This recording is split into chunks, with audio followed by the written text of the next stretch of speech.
big deal.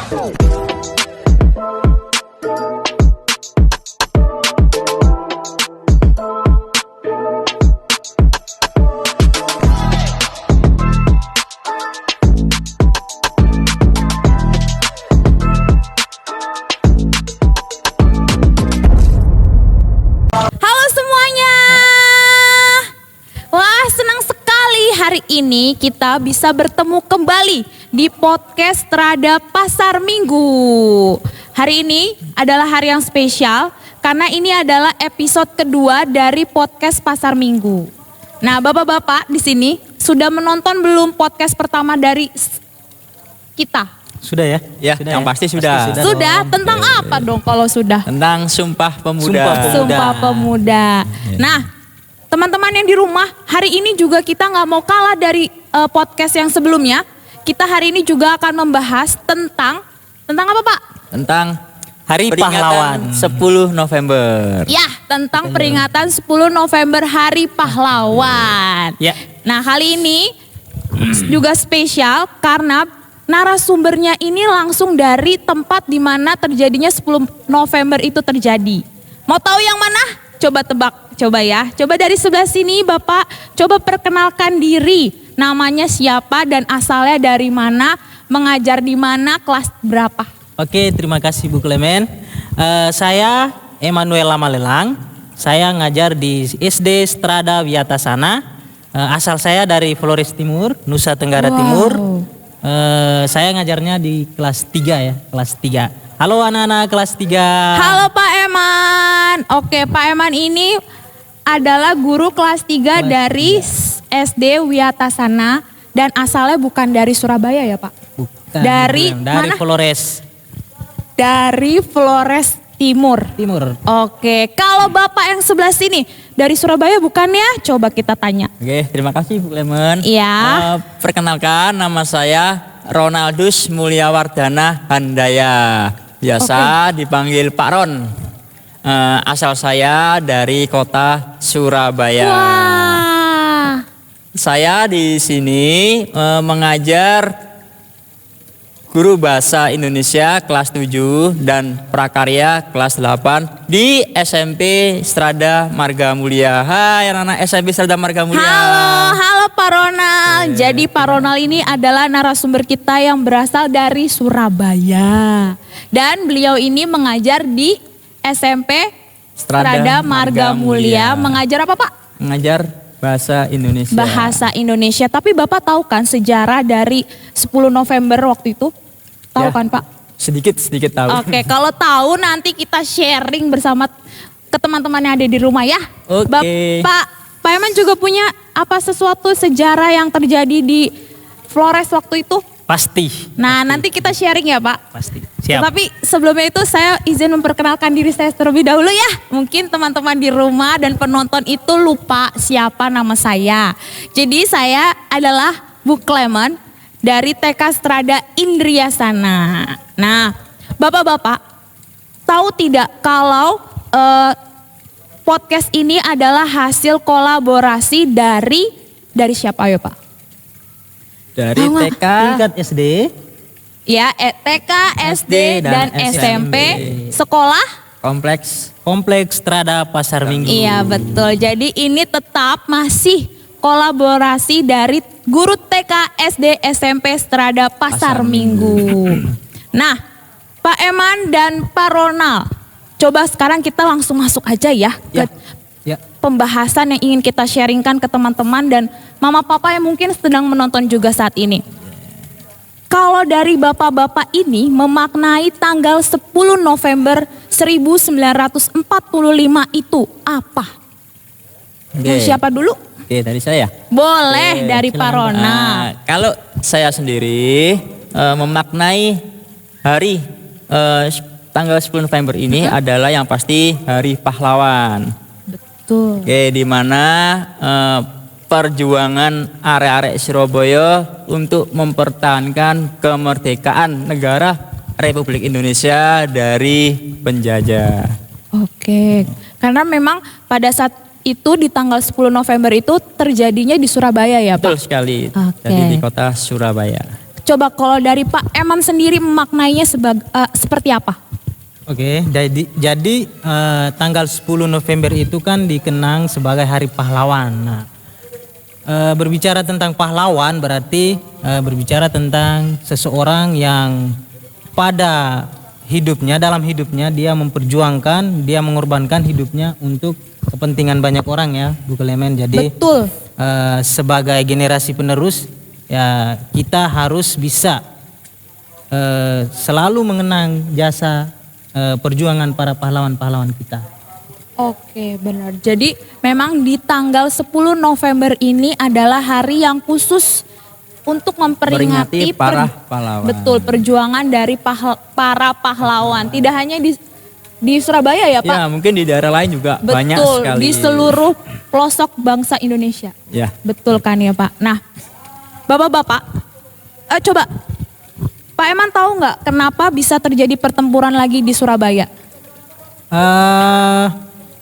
Secara umum sih ya, kalau secara umum ya waktu itu pertempuran 10 November di Surabaya itu adalah suatu pertempuran yang pecah ya, suatu pertempuran yang paling besar waktu itu ya, Iya. yang selama penjajahan Belanda di Indonesia. Nah mungkin lebih jelasnya sama Oh ya, betul.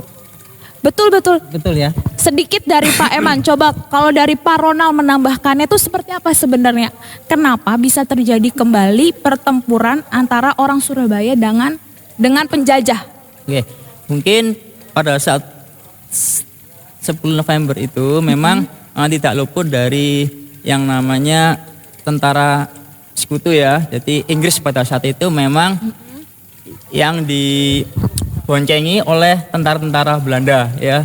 Tujuannya untuk merebut lagi wilayah jajahan ya, khususnya Indonesia ini kan dulu memang jajahannya Belanda.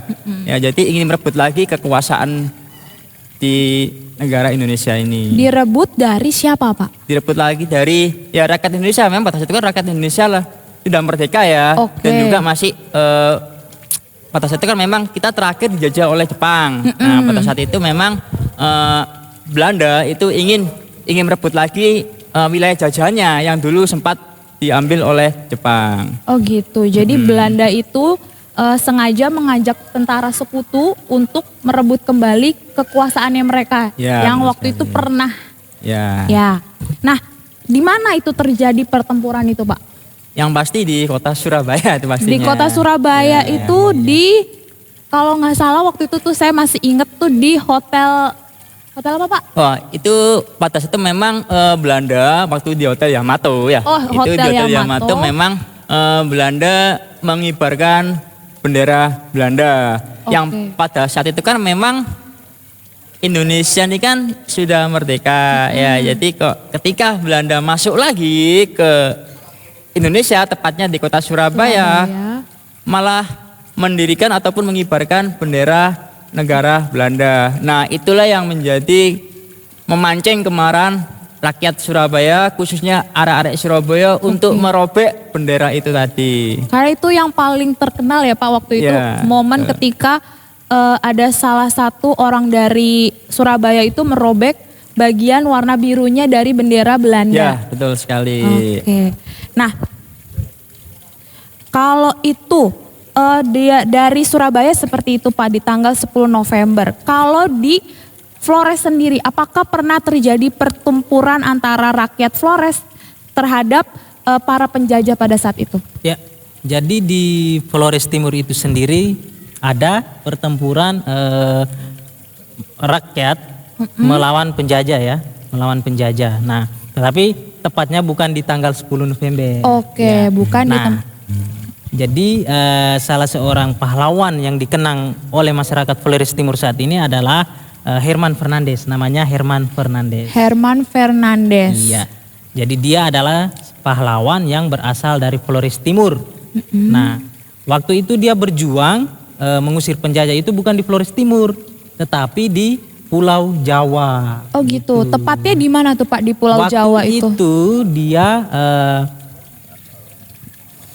Herman Fernandez itu dia merantau ke Pulau Jawa. Ingin tujuan utamanya adalah sekolah ya, melanjutkan studi di daerah Muntilan, Jawa Tengah.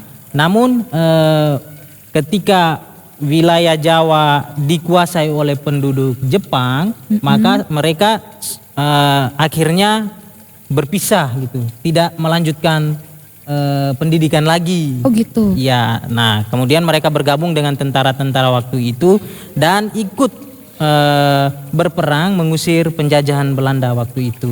Oh jadi Herman Fernandes itu adalah seorang pelajar. Iya, Pada benar saat sekali. itu beliau tujuannya adalah untuk belajar di Belajar Pulau di- Jawa, iya, di Yogyakarta di tepatnya ya. Yogyakarta, gitu. Tetapi pada saat itu malah ada pertempuran Iya. dan beliau membantu. Iya, ketika terjadi pertempuran maka Herman Fernandes itu mulai tergerak hatinya oleh jiwa Oke. patriotnya, jiwa nasionalismenya untuk ikut terlibat memperjuangkan kemerdekaan Republik Indonesia. Dan membantu warga di sana untuk melawan ya Pak. Iya, betul sekali. Keren banget. Keren banget itu teman-teman.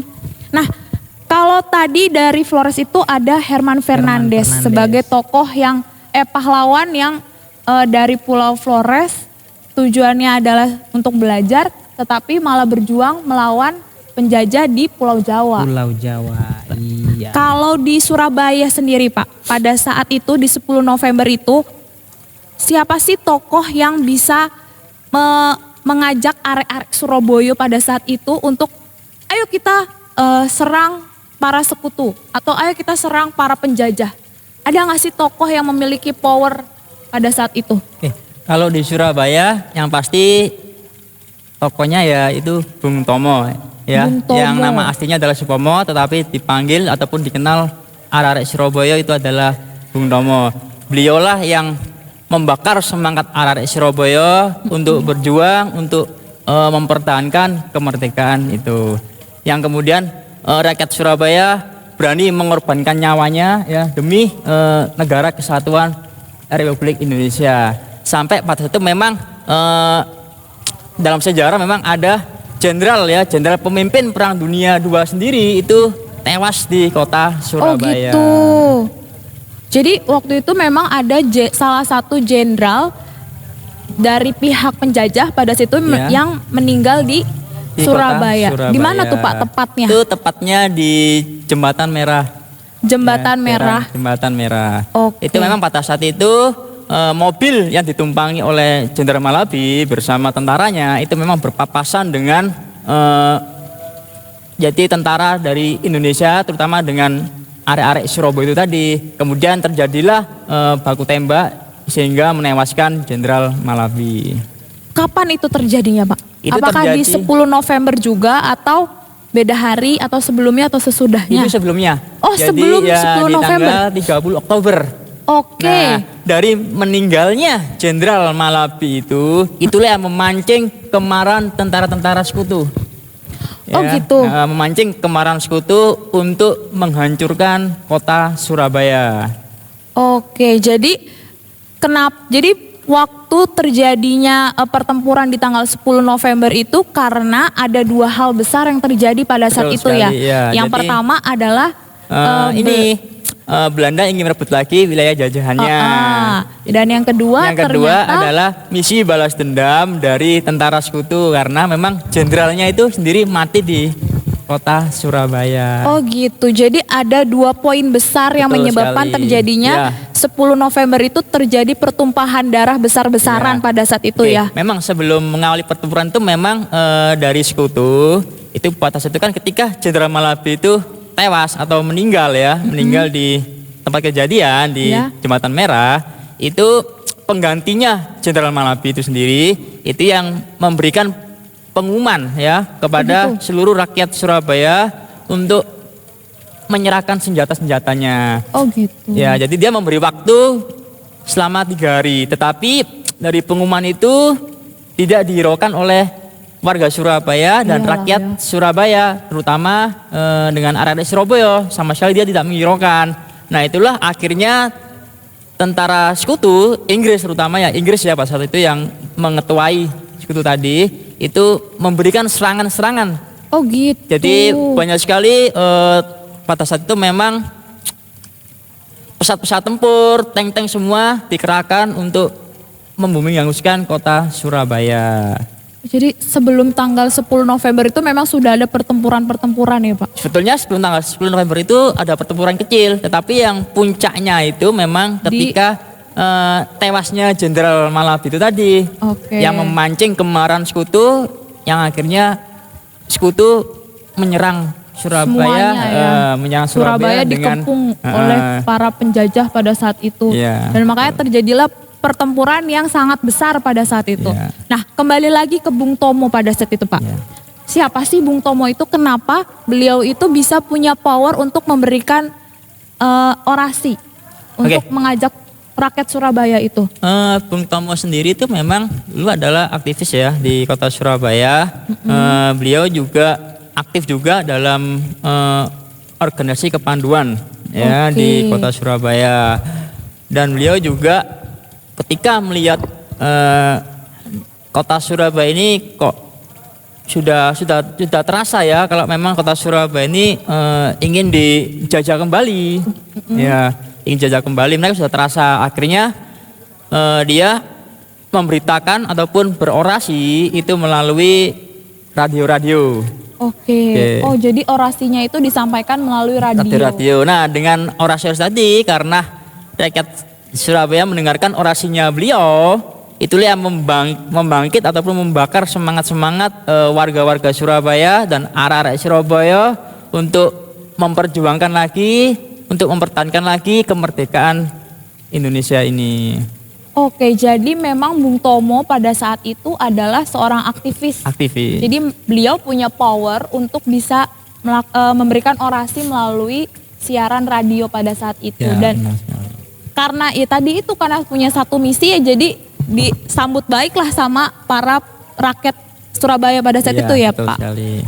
Jadi begitu teman-teman, siapa itu Bung Tomo dan bagaimana Bung Tomo memberikan mengajak rakyat Surabaya itu dengan cara melalui siaran radio. Oke, mungkin Nah, juga Bung ada Tomo itu sendiri kan makanya sampai sekarang pun nama Bung Tomo itu masih dikenang dan melekat sekali betul. ya Di buku sejarah di juga Surabaya, betul sekali, melekat sekali bagi khususnya rakyat Surabaya ya, karena dengan adanya Bung Tomo ini Indonesia kembali lagi mempertahankan kemerdekaan itu tadi. Oke, benar. Jadi memang beliaulah yang mengawali, Oke. ya kan? Mungkin Untuk- tanpa adanya Bung Tomo, sejarah Indonesia juga mungkin ya sudah berubah ya, Iya, mungkin ceritanya. benar. Karena nggak ada yang mengoyak-oyak lah gitu ya Iya, Pak ceritanya. betul Ayo gitu. Nah, tadi kan sejarah di tempat Flores di Surabaya itu kan sangat spesial sekali ya untuk negara Indonesia. Lalu adakah peninggalan yang memang dibuat untuk menghargai para pahlawan, jasa-jasanya, atau seperti menghargai momen-momennya di tempat apa gitu? Ada nggak Pak? Kalau di Flores sendiri mungkin? Ya, jadi untuk peninggalan-peninggalan sejarah penjajahan waktu itu memang di Flores Timur ada beberapa tempat sih, tapi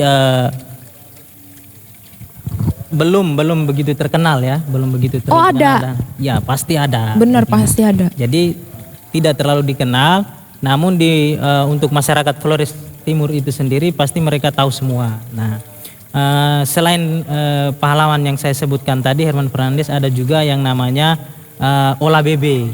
Ola Bebe. Ya, itu juga tidak tercatat secara nasional ya pahlawan. Tetapi waktu itu beliau benar-benar berjuang untuk mengusir penjajah juga dari Flores Timur waktu itu. Oke. Nah, dia itu merupakan seorang pahlawan yang berasal dari Pulau Adonara yang menolak keras kebijakan pemerintahan Belanda waktu itu di Pulau Adonara tersebut.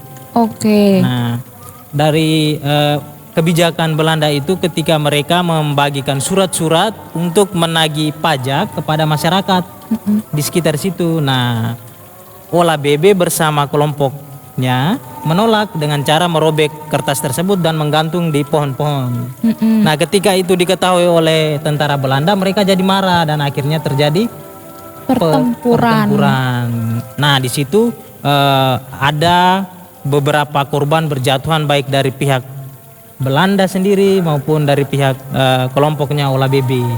Nah, untuk setelah terjadi pertempuran itu, Ola BB kemudian bersembunyi di beberapa tempat karena memang sedang dicari, diincar oleh tentara Belanda. Namun sulit untuk ditemukan dia waktu itu. Oh gitu. Ya, jadi akhirnya beberapa cara mereka lakukan seperti melakukan sayembara dan sebagainya, tetapi tetap tidak diketemukan juga keberadaannya. Sampai dibuatkan sayembara. Iya, sampai dibuat sayembara apabila seseorang yang menemukan Ola BB silakan membawa ke hadapan tentara Belanda baik dalam keadaan hidup maupun dalam keadaan mati gitu. Oh gitu. Ketika seseorang bisa membawanya pasti akan diberi imbalan gitu kan. Nah, tetapi tidak seorang pun yang bisa. Nah, akhirnya tentara Belanda tidak kehabisan cara gitu loh Bu. Terus apa yang dilakukan oleh tentara Belanda pada saat itu? Ya, jadi mereka wah kalau seperti ini kita tidak bisa menangkap nih. Akhirnya mereka dengan cara lain yaitu menahan ibu daripada Ola BB tersebut, menangkap dan menawannya. Jadi Gitu. Ibu Ola BB jadi tawanan nih. Waduh. Gitu ceritanya. Akhirnya Ola BB mendengar kabar tersebut, dia memilih untuk menyerahkan diri. Nah, setelah menyerahkan diri, Ola BB kemudian dipenjara oleh bangsa Belanda waktu itu, dipenjara di Larantuka sebagai Kabupaten Flores Timur, kemudian di beberapa tempat seperti Kupang dan kemudian akhirnya dibawa ke Pulau Jawa dan dipenjarakan di Pulau Nusa Kambangan juga waktu itu. Oh gitu. Iya. Jadi waktu itu karena tidak setuju dengan kebijakan yang diberikan oleh si Belanda pada saat itu, sehingga siapa tadi Pak namanya? Ola BB. Ola BB itu mulai berontak. Iya. Betul Pada saat itu sekali. hanya Ola BB saja yang Ola berontak. BB bersama kelompoknya yang dipimpin oleh Oh Ola BB. begitu, gitu. pantes saja pihak Belanda merasa terancam pada saat Betul, itu, iya. sampai dibuatkan sayembara untuk mendapatkan beliau. Iya, betul.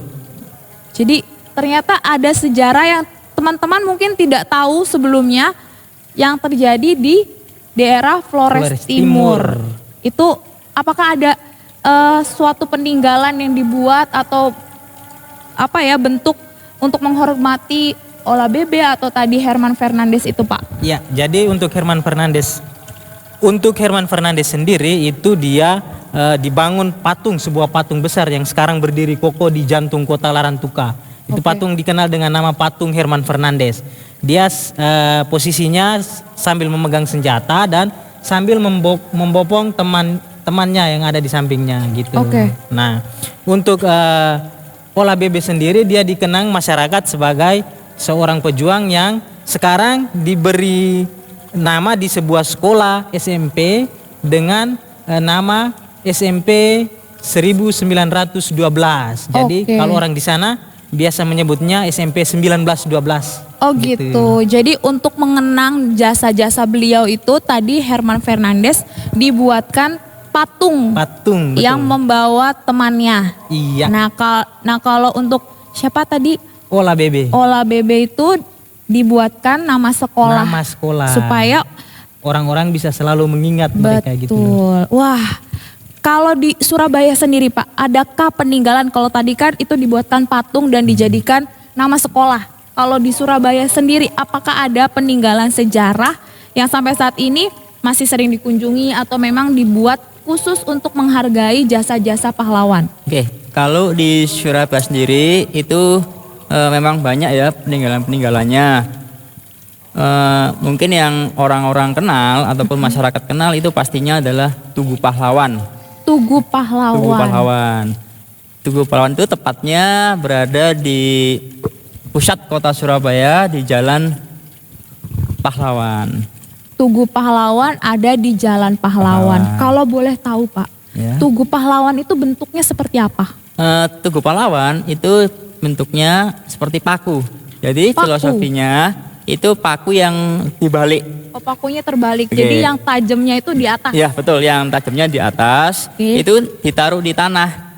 Ya, Oke. jadi ketika ada penjajah yang masuk ke kota Surabaya ataupun orang-orang yang memiliki niat jelek di kota Surabaya, itu pastinya orang yang menginjakkan tanah di Surabaya pasti akan berdarah. Sama dengan kaki, ketika kaki menginjakkan paku, otomatis kaki ini akan berdarah. Oh, jadi itu filosofinya. Jadi kalau ada orang yang memang berniat tidak baik Ya. datang ke Surabaya, ya itu akibatnya akan berdarah-berdarah ya Pak. Ya, betul seperti sekali. itu. Kemudian di sekitar apa? Tugu Pahlawan Pahlawan itu banyak sekali bangunan ataupun patung-patung yang mengenang para pahlawan. Contohnya ada di situ patung Bung Tomo. Oh, ada patung Bung Tomo juga di situ. sekitar Tugu Pahlawan, dan juga ada mobil kesayangannya Bung Tomo ya. Itu memang ada juga masih terpajang di Tugu Pahlawan. Oh gitu. Jadi kalau teman-teman nanti mau berkunjung ke Tugu Pahlawan udah komplit ya Pak? Ya betul. Itu di bawahnya Tugu Ada Pahlawan itu juga terdapat museum. Museum berarti seperti Monas ya Pak, ada dioramanya di bawah. Ya, ada Oh, diorama. Jadi menarik itu turun sekali. ke bawah. Jadi emang di bawah tanah Oke. museumnya. Terus ada juga di bagian depan Tugu Pahlawan itu ada patung Soekarno, dan juga di belakangnya ada sebuah bangunan itu memang bekas terkena bom ya, Oh gitu. bom dari tentara-tentara sekutu waktu itu. Jadi masih tersisa bentuk Wah. bangunan yang kena bom itu tadi. Jadi peninggalan sejarahnya memang dijaga ya, Iya, dijaga benar, dijaga sekali sekali. supaya Iya. teman-teman nanti yang mau datang ke sana atau berkunjung ke sana bisa melihat. Ya. Tapi Pak, saya tuh pernah dengar ya, di daerah Surabaya itu ada Tugu Bambu Runcing. Apakah benar? Ya benar, itu tepatnya di Jalan Bambu Runcing. Oh, bener ada. Iya benar ada. Itu memang tugu itu dibangun itu untuk mengenang para pahlawan, di mana pahlawan dulu itu kan ketika berperang itu kan tidak menggunakan, mungkin saat ini kan udah ada tembak dan sebagainya ya.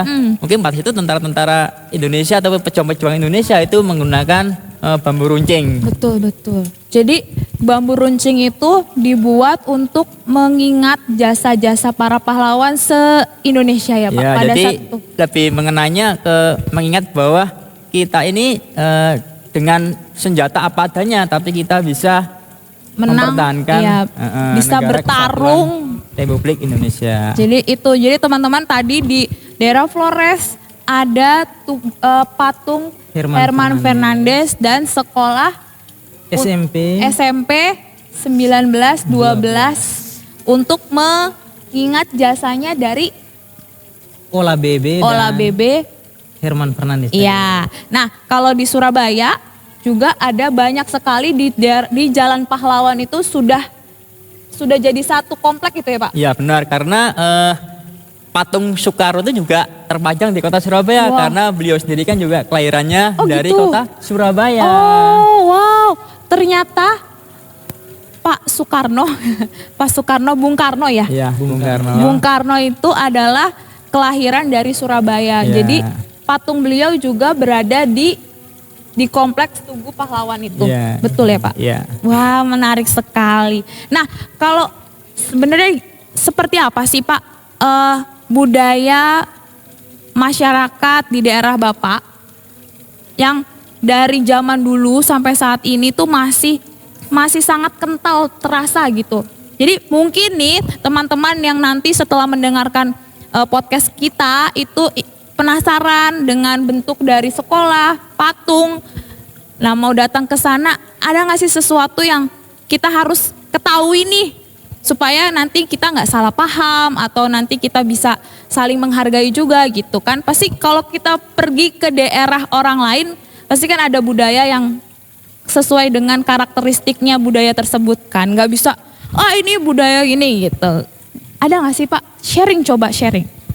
Boleh nggak di-sharing ini? Kok senyum-senyum doang nih? Boleh. Di-sharing dong Pak, coba dari mana nih? Daerah mana dulu nih? Oke, dari Flores dulu ya. Boleh dari Flores. Jadi di Flores Timur itu secara khusus di Flores Timur itu memang budaya toleransinya itu tinggi sekali di sana. Oke. Nah, orang-orang di sana itu kan ada beberapa semua agama ada tuh di sana. Tapi budaya orang di sana itu toleransi itu memang kental sekali di sana, bisa kelihatan. Nah, nanti ketika kalau teman-teman mau ke sana pasti lihat. Nah, kemudian yang kedua itu gotong royong. Nah, gotong royong itu juga masyarakat di sana itu sangat menjunjung tinggi ya nilai gotong royongnya. Apapun acara-acara adat di sana itu semuanya pasti terlibat. Nah, itu salah satu bentuk daripada nilai gotong royong yang ada di Flores Timur khususnya. Kemudian selain dari budaya-budaya masyarakat seperti itu, orang Flores Timur juga itu dikenal dengan orang yang keras dan tegas. Bu Clement. Ya, orangnya keras dan tegas. Jadi artinya bahwa mereka itu tegas dalam berbicara apa adanya gitu loh. Jadi ya yang benar ya dibicarakan yang benar dengan tegas gitu loh, mempertahankan sebenarnya. Oh gitu. Nah, yang ketiga itu orang Flores Timur itu juga suaranya itu lantang loh, Bu. Lantang. Bu Clement. Walaupun hanya berbicara seperti ini. Iya, betul sekali. gitu. Jadi ketika kalau Bu Clement atau Pak Ronald berbicara dengan orang Flores, dan ketika itu orang Flores kalau berbicara lantang, itu bukan berarti dia membentak. Bukan berarti dia membentak ya. Tapi memang karakter orang di sana itu seperti itu, bicaranya itu suaranya memang lantang. Logatnya sudah seperti itu ya Pak. Iya, jadi sudah jadi Sudah turun menurun lah seperti itu. Iya, betul. Nah, yang keempat itu orang Flores itu juga sebenarnya sifat setia kawannya itu tinggi banget loh.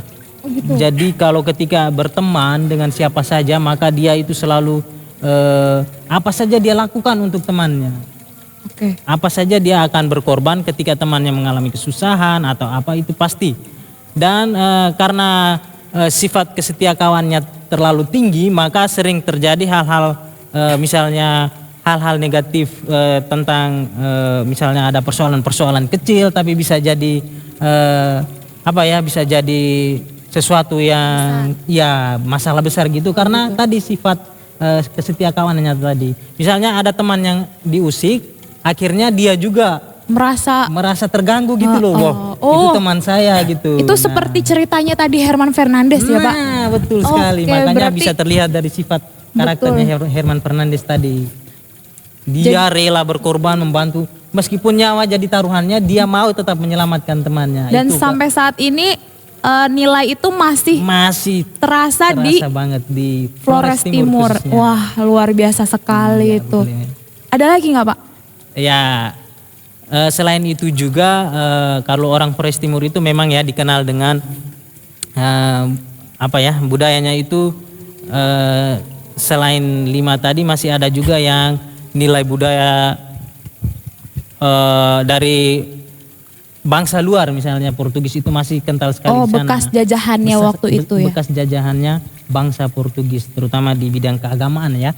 Nah, di sana itu kan Larantuka itu dikenal dengan kota rohani. Oh gitu. Kota rohani, iya. Tetapi tetap toleransi dengan agama lain ya Pak. Iya, wah, keren sekali. Ada lagi atau biar nanti teman-teman aja main ke Flores Timur nih Pak? Boleh, nanti bisa mengalami sendiri gitu. Nanti ditraktir. Iya nanti ya Pak. Pasti. Kita kasih KTP dulu Pak biar dibeliin. Oke. Ya. Nah, Pak Eman sudah pernah ke Surabaya?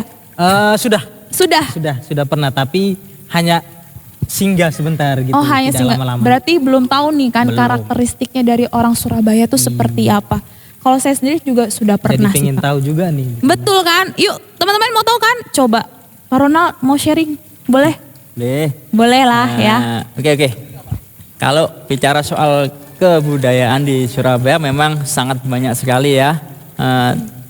Apalagi orang-orang Surabaya itu memang lebih mengutamakan yang namanya seduluran. Seduluran itu artinya persaudaraan ya. Jadi dimanapun kita berada di Surabaya, itu pastinya ketika ada orang yang mengalami kesulitan, itu pasti kita segera membantu ya.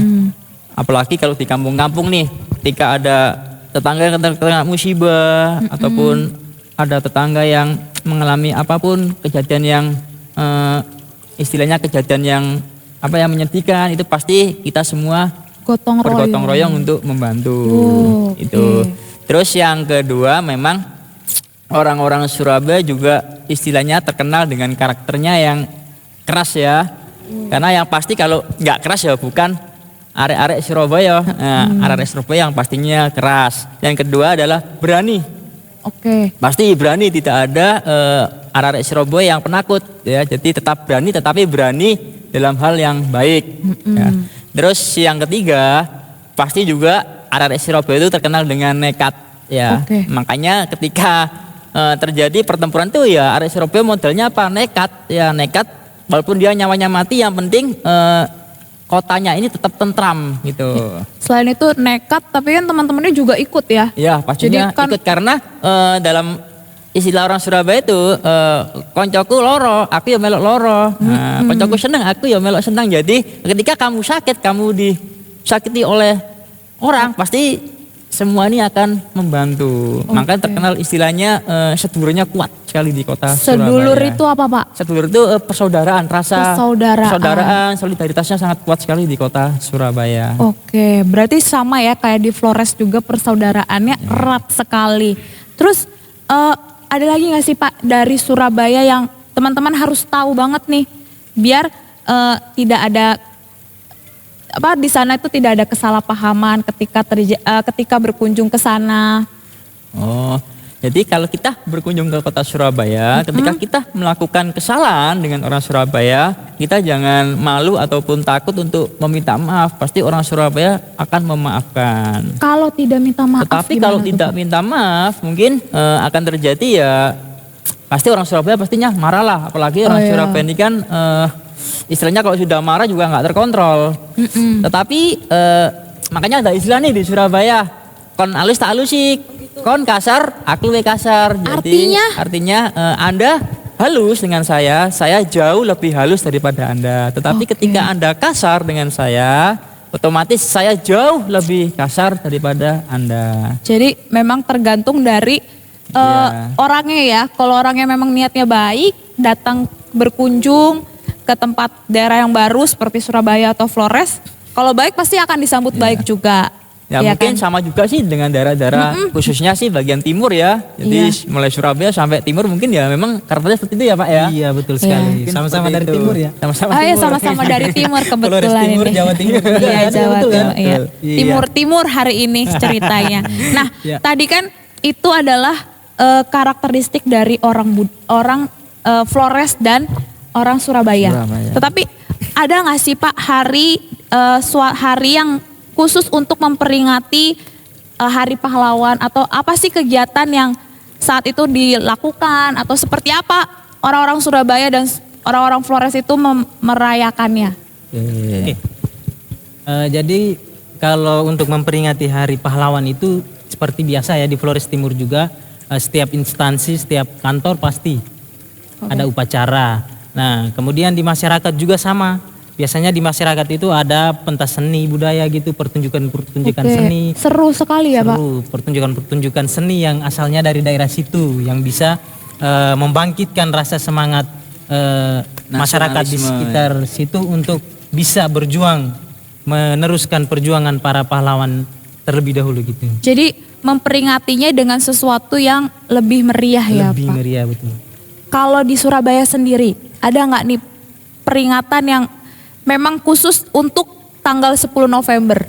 Oke, untuk tanggal 10 November itu yang pasti ya upacara bendera ya, karena memang negara menetapkan 10 November sebagai Hari Pahlawan. Itu pasti baik di perkantoran maupun di instansi-instansi pendidikan pasti wajib mengadakan yang namanya upacara. Terus yang kedua itu khususnya di dunia pendidikan, di sekolah-sekolah itu pastinya banyak sekali lomba-lomba ya. Jadi untuk merayakan ataupun untuk memperingati 10 November itu pasti diadakan berbagai macam lomba-lomba. Lomba-lomba, wah berarti sama seperti tanggal 17 Agustus ya Pak? Ya betul sekali. Jadi lomba-lombanya ya banyak macamnya seperti lomba futsal ataupun lomba cetak cermat dan sebagainya, banyak sekali di kota Surabaya. Karena memang orang-orang Surabaya mengenang sekali ya untuk kejadian 10 November itu. Terus yang ketiga itu biasanya di kota Surabaya ketika eh, tanggal 10 November itu pastinya banyak sekali pagelaran-pagelaran ya, pagelaran musik, baik juga teater dan sebagainya. Itu tepatnya di Tugu Pahlawan, di sekitaran Tugu Pahlawan. Itu biasanya memanggil artis-artis nih, artis-artis dari yang aslinya dari Surabaya ya. Jadi acara dipanggil untuk memeriahkan peringatan 10 November. Terus juga di tempat-tempat tertentu, contohnya di depan Hotel Yamato yang sekarang ini Hotel Majapahit, itu diadakan yang namanya teater ya, teater. Jadi teater tentang penyobekan bendera Belanda ya. Berarti sangat terasa sekali ya, Pak? Betul, apalagi di kampung-kampung juga ada yang namanya, sampai di kampung-kampung di kampung juga. itu beberapa kampung juga ada acara tumpengan, ya tumpengan. Jadi orang-orang dipanggil semua, dikelarin lesehan, kita lese sambil kita makan tumpeng. Wah, seru gitu. sekali itu ya. Ya. Itu Makanya ketika 10 November itu jangan kaget ketika masuk Surabaya, pastinya banyak sekali event-event dan banyak sekali jalan-jalan ditutup ya. itu selalu dilakukan di tanggal 10 November. 10 November. Wah, Itu berarti ya, terus setelah itu juga ada juga nih kegiatan-kegiatan seperti gerak jalan, mungkin ibu-ibu PKK dan sebagainya, itu banyak sekali jadi kegiatan-kegiatan. dari segala lini masyarakat di Ya. Surabaya itu ikut memeriahkan 10 November. Benar sekali, karena bagi orang-orang Surabaya 10 November ini kan benar-benar hari perjuangannya warga maupun orang Surabaya maupun arek-arek Surabaya. Jadi suatu kebanggaan tersendiri bagi Betul, masyarakat Surabaya. Berarti memang masih kental sekali ya, Kental Pak. sekali. Jadi kalau misalnya teman-teman nanti setelah ini penasaran dengan cerita dari perobekan bendera Belanda itu bisa main ke sana ya, Pak. Boleh ya, Kalau pasti. betul kan ya, Pak. Tapi ya tadi seperti yang sudah disampaikan oleh Bapak-bapak ini, ketika berkunjung ke suatu tempat kita harus bisa lebih bijak lagi untuk mengendalikan diri kita ya, Pak. Ya, betul sekali. Karena kan- Dimanapun kita menempatkan diri, kita juga harus bisa menghargai tempat itu. Di budaya aslinya tempat itu ya, Pak. Betul sekali. Jadi memang itu itu hal yang menarik sekali, ya kan? Pasti teman-teman juga penasaran kan bagaimana ketika tanggal 10 November itu ada di Surabaya. Betul kan, Pak? Betul. Bapak nggak pulang ke Surabaya? Pasti libur, nanti ini pulang. Tidak kangen Surabaya. nih, Waduh. Nah, Bapak-bapak coba deh. Teman-teman juga mungkin mau tahu nih. Kalau bapak-bapak itu kan tadi sudah ditanya nih di awal itu memaknai tanggal 10 November itu seperti apa. Kita menghargai pahlawan. Tetapi bapak-bapak sendiri ada nggak sih pesan yang bisa diambil dari pertempuran yang terjadi pada saat itu yang dilakukan oleh pahlawan-pahlawan kita ini? Ada nggak pesan yang bisa diambil dari bapak-bapak? Ya, jadi sebagai generasi penerus ya, Bu Clement. Betul. Kita bagaimana cara kita menghargai perjuangan para pahlawan itu, termasuk yang berjuang pada tanggal 10 November dan juga pahlawan-pahlawan yang mungkin sebelumnya perjuangan mereka sebelum di tanggal 10 November dan sesudah tanggal 10 November itu juga pasti ada. Nah, kira-kira sebagai pendidik ya, saya sebagai pendidik, Bu dan Pak Ronald juga cara kita untuk meneruskan perjuangan mereka yaitu bisa dengan cara bagaimana kita meneruskan atau menjalankan kebijakan-kebijakan yang dikeluarkan oleh pemerintah terkait dengan kemajuan pendidikan di Indonesia khususnya. Nah, kemudian sebagai pengajar kita juga perlu memiliki inovasi dan keterampilan-keterampilan khusus dalam mendidik dan mengajar anak-anak kita, khususnya anak-anak di wilayah Pasar Minggu gitu loh. Betul, di Strada Pasar di Strada Minggu Pasar ya. Minggu khususnya. Jadi tadi Pak Eman sebagai pendidik sangat menjiwai sekali perannya sebagai pahlawan tanpa tanda jasa ya, Pak. Benar sekali. Keren. Clement. Kalau Pak Ronald bagaimana? Oke, mungkin saya juga hampir sama juga. Tapi saya hanya menambah sedikit. Banyak juga boleh kok, Pak. Oke. Kalau banyak nggak cukup nih nanti waktunya nih. Oke, saya mungkin sebagai pendidik ya, saya selalu mengingatkan pada anak didik saya, juga mengajak anak didik saya untuk selalu berjuang ya, jangan mudah putus asa. Betul. Dimana pahlawan-pahlawan kita dulu kan sudah berjuang untuk memerdekakan Indonesia, tetapi untuk saat ini mungkin untuk zaman sekarang ini mungkin saya hanya mengingatkan anak-anak untuk misalnya berjuang juga untuk memerangi para penjajah ya. Mungkin penjajah zaman dulu mungkin penjajah dengan fisik dan senjata, tapi untuk saat ini kan negara kita ini dijajah yang namanya dengan media-media elektronik ya. Nah itu untuk anak-anak itu harus bisa nih memilah mana yang memang positif, mana yang memang itu jelek ya. Ketika itu jelek ya kalian buang, ketika itu baik, bermanfaat ya kalian serap dan kalian ambil ilmunya. Betul sekali Bapak-bapak. Tadi juga sudah disampaikan oleh Pak Ronald dan Pak Eman, kalau memang saat ini tuh kita sebenarnya masih dijajah. Ya. Tetapi bukan dengan orang asing ya Pak. Dan satu lagi ini. Ada lagi? Ya, pastinya anak-anak didik maupun anak-anak Indonesia nih harus berani, harus wani. Wani dalam arti apa? Wani berbuat baik, wani merubah diri untuk menjadi lebih baik, berani bertanggung jawab ya, berani nurut kepada orang tua. Betul. Jadi memang Dan yang terakhir ada berani untuk menjadi lebih baik lagi. Oh ya betul sekali. Tepuk tangan untuk Pak Ronald dan Pak Eman. Yeay. Weh ramai sekali. Coba mana suaranya? Jadi memang betul sekali tadi memaknainya itu sebagai pendidik yang kebetulan memang kita adalah pendidik saat Betul ini ya. sekali. Jadi kita mengajak peserta didik kita khususnya di sekolah Strada Pasar Minggu untuk sama-sama berjuang nih untuk tidak mudah terhasut dengan media sosial pada saat ini. Betul kan ya Pak? Betul Dan kita sekali. juga mengajak untuk peserta didik untuk berani bangkit, jangan males-malesan. Ya, jangan mudah putus asa. Jangan mudah putus asa, tetap mematuhi orang tua ya Pak Ya, tadi. betul sekali. Dan berani untuk maju, mendobrak rasa zona nyaman kita nih saat ini. Pasti kan teman-teman mungkin di rumah peserta didik kita dengan kondisi seperti ini kan banyak takutnya ya kan ya Pak. Jadi kita harus berani mendobrak mereka untuk kamu pasti bisa. Iya. Kamu pasti bisa menjadi pahlawan juga untuk negara dengan cara kamu. Betul kan ya Pak? Betul Iya, sekali. betul sekali. Ya kan, Jadi Pak? itu juga merupakan salah satu perjuangan kita ya. Betul, dan perjuangan. itu sudah kita lakukan di Strada Pasar Minggu. Betul kan Pak? Betul sekali. sekali. Nah, jadi teman-teman peserta murid-murid kita yang kita sayangi, jadi itulah mengapa Ibu Guru dan Bapak Guru selalu memberikan semangat karena kami percaya kalau teman-teman di rumah pasti bisa menjadi pahlawan juga. Betul? Iya. Betul sekali. Nah, di akhir nih Bapak. Dari tadi kan kita menggunakan bahasa Indonesia. Coba saya mau challenge Bapak-bapak. Coba ajak teman-teman di rumah, murid-murid kita yang kita sayangi ini menggunakan bahasa daerah Bapak-bapak untuk memberikan semangat mereka untuk tadi menjadi pahlawan dengan cara mereka sendiri. Oke. Coba mau dari mana dulu? Mau sweet dulu boleh? Corona Mungkin dulu Bapak saja dulu deh. aja dah. Udah kan? Ayo kita sweet saja bagaimana?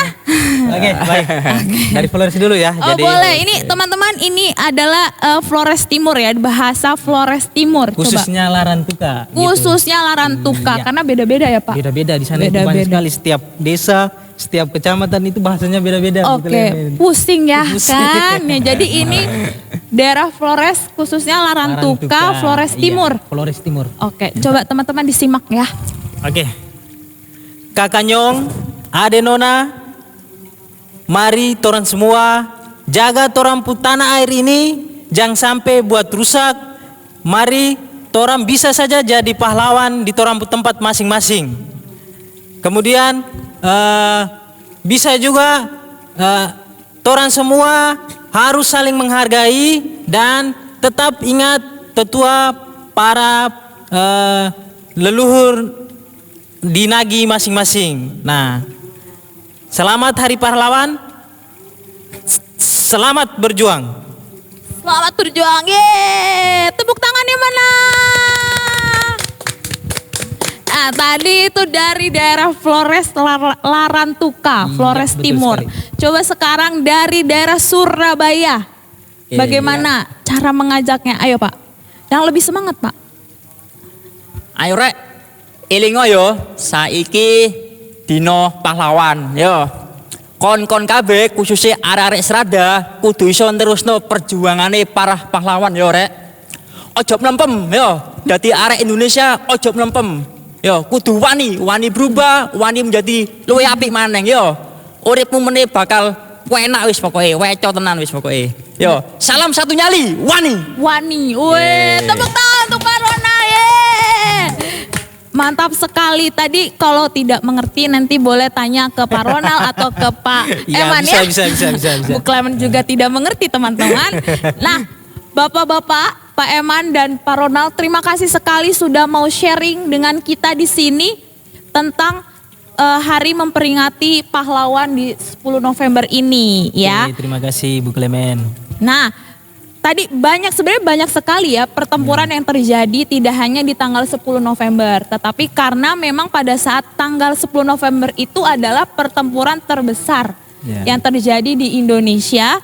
Jadilah kita dijadikan 10 November ini untuk memperingati hari tersebut. Tetapi juga untuk para pahlawan yang lain. Sekali. Seperti Pak Eman juga memperingatinya untuk pahlawan di daerah Pak Eman. Karena betul mungkin kan? di Indonesia ini kan banyak sekali ya perjuangan-perjuangan di daerah-daerah mungkin tidak tercatat di dalam sejarah. Iya. Betul sekali. Nah, nanti mungkin teman-teman kalau mau tanya-tanya lebih langsung lagi, boleh coba kunjungi halaman online kami.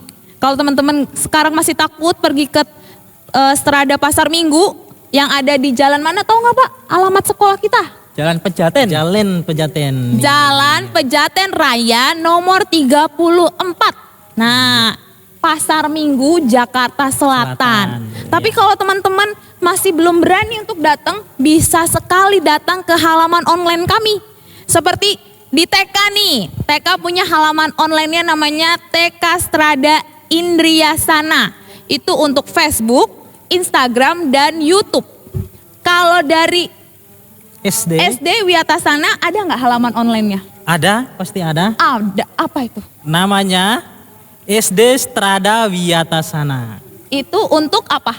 Itu untuk Instagram, untuk Instagram, Facebook, dan untuk YouTube. untuk YouTube. Nanti dibantu ya Bapak-Bapak editor ya. Ya. Oke, ditulis di bawah sini. Kalau untuk SMP Marga Mulia, Yang pastinya juga ada nih. ada. Iya. Oke. Tapi kalau nggak salah nih ya, Pasti, SMP Strada MGM. SMP Strada MGM. Ya. Itu untuk Instagram. Ya. YouTube-nya juga YouTube-nya SMP Strada Marga Mulia. Oke, nanti dibantu di sebelah sini ya Bapak-bapak ya. Tenang, teman-teman, gak perlu khawatir. Pasti di situ semua sudah ada kegiatan Bapak guru, teman-teman, peserta didik yang lainnya pada saat berada di sekolah. Betul kan ya Pak? Nanti jangan lupa untuk berkunjung. Dan kalau mau juga mendaftarkan sekolahnya, anak muridnya mendaftarkan putra-putrinya ke sekolah kami, bisa kan ya Pak? Bisa. Bisa kita banget. sangat terbuka banget. Bisa sangat terbuka sekali. Nah itu tadi caranya nanti ada di halaman sosial kita. Oke? Pak Eman dan Pak Ronald, dengan sedih hati kita harus berpisah karena waktunya sudah cukup buat kita. Teman-teman di rumah juga pasti sudah mendapatkan informasi yang cukup juga. Jadi kita mau minta maaf jika tadi selama proses sharingnya kita ini ada kata yang salah ya Pak. Iya, betul. Atau menyampaikan informasi yang kurang tepat dan tindak laku kita juga kurang tepat. Kita minta maaf ya teman-teman. Nah, saya Clementina dan Emmanuel, Ronald, pamit. Sampai jumpa lagi di podcast berikutnya. Dadah, salam AMDG. Salam AMDG. Kurang kompak-kompak lagi Pak. 1, 2, 3, salam AMDG. salam AMDG. Mantap, dadah.